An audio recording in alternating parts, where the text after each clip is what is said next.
So here I am, guys. Just here to, as usual, I'm gonna perform a skill which is, practicing English with this pen. I'm using another different phone right now, so maybe a bit clear or a bit voice will be a bit clear. So let's move. No more introduction or something. The topic is the anatomy of motivation, understanding the drive behind human endeavor. Okay, let's start. Motivation is the essential form, is the engine of human behavior, the invisible force that propels individuals towards action, sustains effort over time, provides meaning to achievement, and elusive concept. It is an elusive concept, both deeply personal and universally relevant, straddling the domains of psychology, philosophy, and even neurobiology. While the outcomes of motivation are plainly visible, in a student's relentless pursuit of academic excellence, an athlete's unyielding training regime, or the artist's commitment to their craft, the origins of motivation often remain obscured, embedded in layers of cognition, emotion, and belief. The At a superficial level, motivation is often dichotomized into intrinsic and extrinsic sides. Intrinsic motivation arises from within. It is fueled by curiosity, mastery, autonomy, and purpose. A person learning a new language out of sheer fascination for its rhythm and structure exemplifies this internal drive. Extrinsic motivation, on the other hand, is extensively oriented, driven by rewards, recognition, or the avoidance of punishment. While such classifications offer clarity, they risk oversimplifying a far more complex interplay of factors.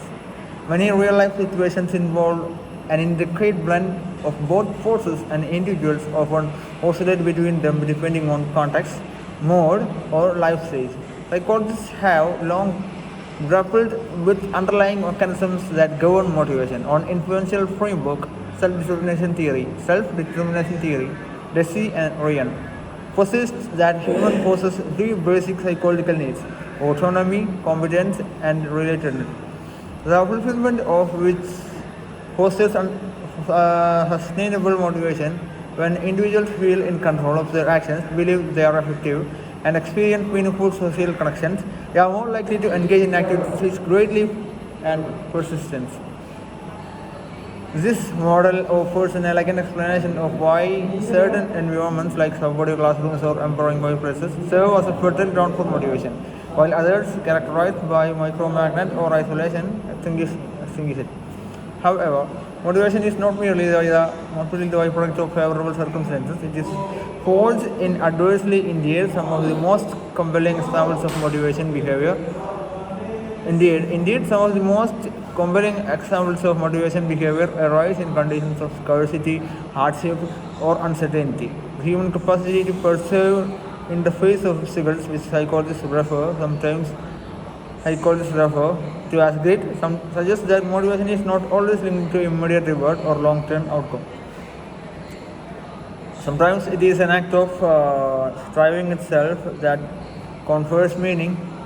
Viktor Frankl, an Austrian psychiatrist and Holocaust survivor, famously argued that man's primary drive is not pleasure, as proposed, but the pursuit of meaning.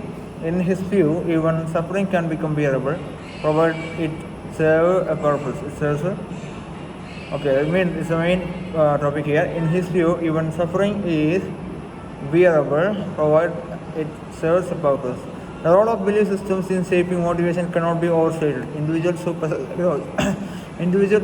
a growth mindset, the belief that abilities can be developed through effort and learning, are more likely to persist in the face of difficulties than those with mixed mindset. Who sees talents as static and immutable. These beliefs often operate beneath the level of conscious awareness, subtly influencing how people approach challenges, interpret failure, and assess their own potential. Encouragingly, research shows that mindsets are malleable. They can be cultivated through deliberate reflection, feedback, and experience. Still, even the most motivated individual encounters fluctuations.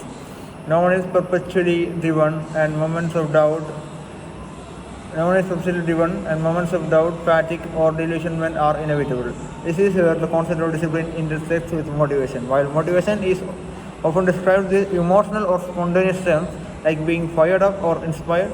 Discipline is cooler, steadier, and rooted in routine. The most accomplished individuals frequently credit their success not to unrelenting inspiration, but to the cultivating habits that carry them forward even when motivate wanes. Paradoxically, this it is the predictable structure of discipline that often pursues the very spontaneity and passion associated with motivation. Modern life, with its dizzying array of choices and distractions, presents unique challenges to sustaining motivation. The ubiquity of digital devices and social media can fragment attention and dilute focus, creating a landscape in which deep work and long-term goals are increasingly difficult to pursue. Moreover, the culture of immediate gratification, where likes, notifications, and rapid feedback loops dominate, can undermine the capacity of delayed reward, a cornerstone of intrinsic Navigating this environment requires not only individuals with soul but also systems that support concentration, mindfulness, and reflection. Another often overlooked dimension of motivation is its moral and ethical orientation. Not all motivation is benevolent. History replete with examples of highly motivated individuals pursuing destructive or selfish ends. Motivation in and of itself is value neutral. It is the goal toward which it is directed that determines its moral weight. Thus, cultivating motivation should not be seen as an end in itself, but as a means to a larger, purposeful life. Motivation must be tethered to principles, compassion, integrity, service, if it is to contribute meaningfully to the individual and collective flourishing. Interestingly, cultural factors also shape motivational paradigms. In Western societies, motivation is often individualistic, centered on personal achievement, self-expression, and competition. In contrast, many Eastern traditions emphasize communal harmony, duty, and the fulfillment of social roles. Neither orientation is inherently superior. Both reflect underlying values and historical contexts. A more nuanced understanding of motivation would incorporate these cultural narratives, recognizing that what motivates one individual may not resolve with another due to deeply ingrained social scripts. In education, business, and personal development, motivation remains a holy grail. So, sought after, analyzed, monetized, countless books